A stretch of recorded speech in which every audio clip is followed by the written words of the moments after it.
Today we're reading A Terrible Thing Happened by Margaret M. Holmes, illustrated by Carrie Pielo. After the video, stay tuned for questions for children to help process any traumatic event they have experienced and talk about how they can relate to the feelings and experiences of the character in this book. You can also visit laurenmartinbooks.com for more free learning and social emotional learning resources and children's books to help kids process and handle their emotions. You can like, share, and subscribe for more read-along videos like this one. Now let's read A Terrible Thing Happened. Sherman Smith saw the most terrible thing. He was very upset. It really scared Sherman to see such a terrible thing. Sherman did not like feeling so afraid. He did not want to remember what happened, so Sherman decided not to think about the terrible thing he saw. Sherman thought that would make him feel better. At first, the plan seemed to work. Sherman woke up every morning, he brushed his teeth, and he went to school.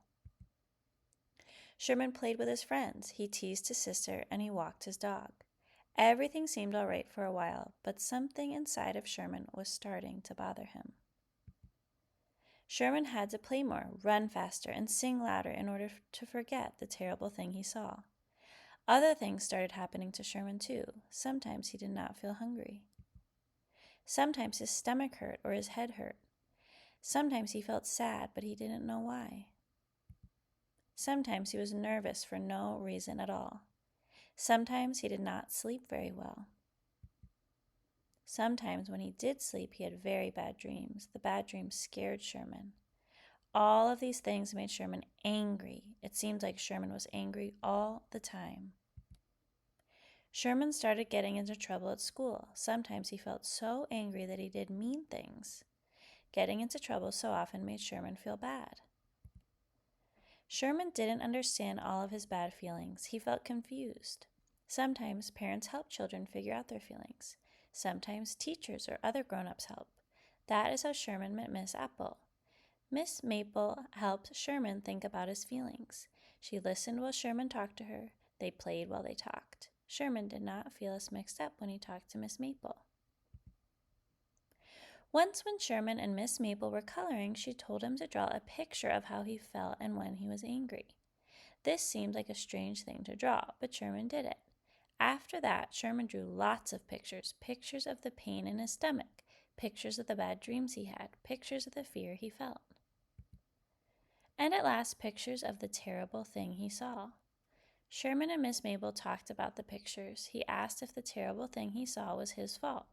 Sherman said he worried a lot about that. No, Miss Maple told him, it was not your fault. Sherman told Miss Maple a lot of things. He told her about the bad dreams. He told her how scared he felt. It was all very hard to do. Miss Maple was proud that Sherman was trying to talk about such hard things. Sherman found that it felt good to let his feelings out. Feeling good helped Sherman feel stronger. When Sherman felt stronger, he did not feel so angry. Nothing can change the terrible thing that Sherman saw. But now he does not feel so mean. He is not so scared or worried. His stomach does not hurt as much, and the bad dreams hardly ever happen. Sherman Smith is feeling much better now. He just thought you would want to know. Now we're going to take some time to think about the story and how it might relate to our own feelings. I'm going to ask you 3 questions to start. After each one, please pause the video and talk about your answer with a family member, teacher, counselor, or peer you trust. Question 1. How do you think the character felt after the terrible thing happened? Think about all of the feelings he felt. Pause the video now and share your thoughts. Question 2. Can you remember a time when you felt scared or upset or any of the other feelings that the character felt? Pause the video now and talk about it if you want. Question 3. Who do you feel safe talking to you when you have big or confusing feelings? Pause the video to share, draw, or write your ideas. Now let's do an activity. Think about a place or a person that makes you feel really safe and happy. It could be your home, a special spot outside, or someone you trust very much.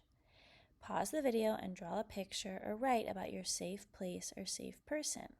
You can call it your happy place. Welcome back.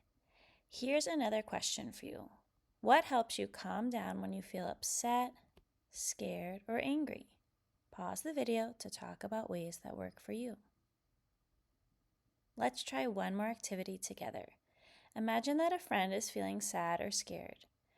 Pause the video and practice saying or doing something kind you could do to help a friend who feels this way.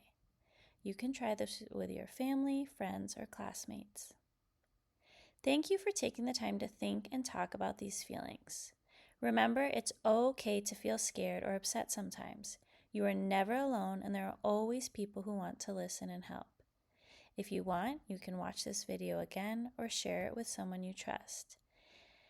You can find a school counselor or speak to a trusted adult or friend and try some of the ideas in this book, like drawing the things that scare you and talking about them with someone you trust. If you or someone you know needs help, there are people ready to listen and support you anytime. You or your grown-up can call or text one of these helplines. These are safe places to get help if you're feeling overwhelmed or just need someone to talk to. You can find all of the numbers and more in the caption below this video. Number 1, Boys Town National Hotline. Call 800-448-3000 or text VOICE to 20121. So text VOICE to 20121 for help anytime from a trusted professional. 2, the 988 Crisis Lifeline. Call or text 988.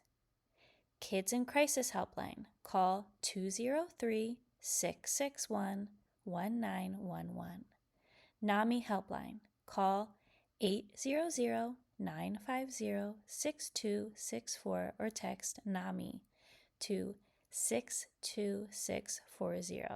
So text NAMI to 62640 for help anytime. Remember, you can find all of these numbers and more in the caption below this video.